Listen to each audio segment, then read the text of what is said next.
Hey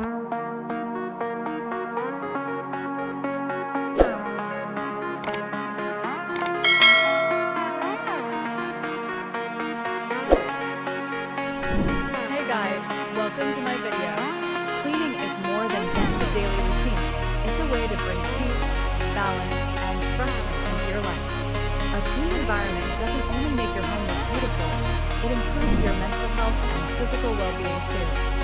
When you clean your surroundings, you're actually removing hidden dust, bacteria, and toxins that can cause allergies, infections, and fatigue. Regular cleaning helps in maintaining hygiene, increases focus, and reduces stress.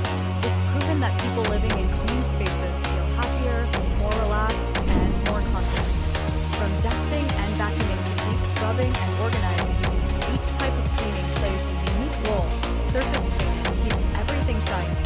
Deep cleaning removes stubborn dirt, and decluttering creates open space that boosts creativity. When you take time to clean your home, you're not just cleaning your surroundings, you're cleansing your mind and soul too. So, make cleaning a part of your lifestyle and see how it transforms your energy, your mood, and even your daily motivation. Because when your space sparkles, your light starts to shine too.